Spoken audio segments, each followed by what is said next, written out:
할렐루야. 오늘도 말씀을 사모하는 우리 성도님들 위해 하나님의 은혜가 충만하기를 기도합니다. 오늘의 성경 통독은 창세기 32장에서 34장까지의 말씀입니다.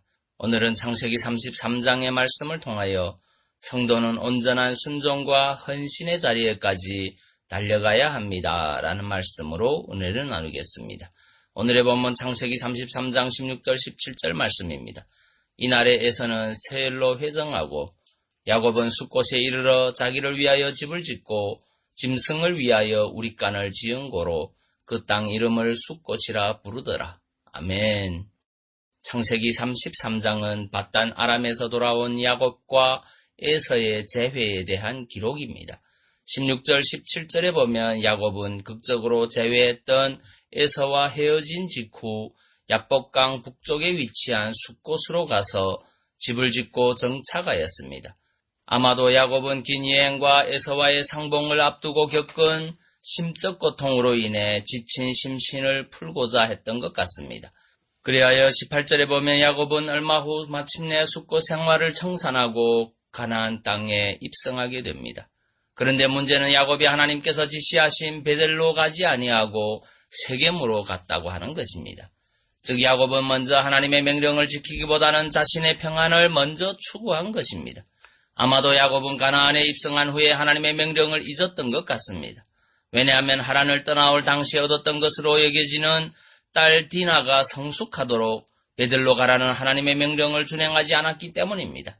그러나 보십시오. 야곱이 하나님의 명령을 망각하고 준행하지 않은 결과가 무엇입니까? 이 일로 인해 야곱은 나중에 그의 딸 디나가 세겜에게 강간을 당하고 세겜족에 대한 자기 아들들의 처절한 복수극을 목도하지 않았습니까? 그러므로 우리는 여기서 성도는 하나님의 말씀에 대해 온전한 순종의 자리에까지 쉬지 않고 달려가야 한다는 사실을 교훈받게 됩니다. 이 정도면 되겠지, 이제는 좀 쉬었다 해야지, 또는 물질적으로 가정적으로 좀 편안해지면 해야지, 이런 생각이야말로 성도들의 공통적인 신앙생활의 가장 큰 걸림돌이 됩니다. 그것은 바로 마귀가 우리에게 주는 유혹의 덫입니다. 그 순간 우리의 믿음은 뒷걸음질치고 나 자신도 모르는 사이에 세상에 빠져 하나님의 진노하심을 받게 될 것입니다. 그래서 바울 사도도 복음을 향한 자신의 길을 멈추지 않고 달려갈 길이라고 고백한 것입니다. 성도 여러분, 이 정도면 교회에서 봉사할 만큼 했지, 이 정도 말씀대로 살면 됐지, 사람이 말씀대로 다 살 수 있나, 혹시 이런 생각이 바로 저와 여러분 생각은 아닙니까? 하나님에 대한 순종과 헌신은 결코 멈추거나 안일하게 행할 수 없습니다. 우리는 주님 앞에 서는 그날까지 최선을 다해야 합니다. 세상을 돌아보지 않고 또 세상에 안주하지 않고 온전한 순종과 헌신의 자리에까지 최선을 다해 달려가야 합니다.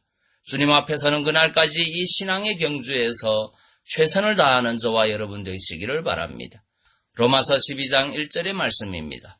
그러므로 형제들아, 내가 하나님의 모든 자비하심으로 너희를 권하노니 너희 몸을 하나님이 기뻐하시는 거룩한 산제사로 드리라. 이는 너희의 드릴 영적 예배니라. 아멘. 기도하겠습니다. 사랑의 주님, 성도는 온전한 순종과 헌신의 자리에까지 달려가야 함을 깨닫습니다.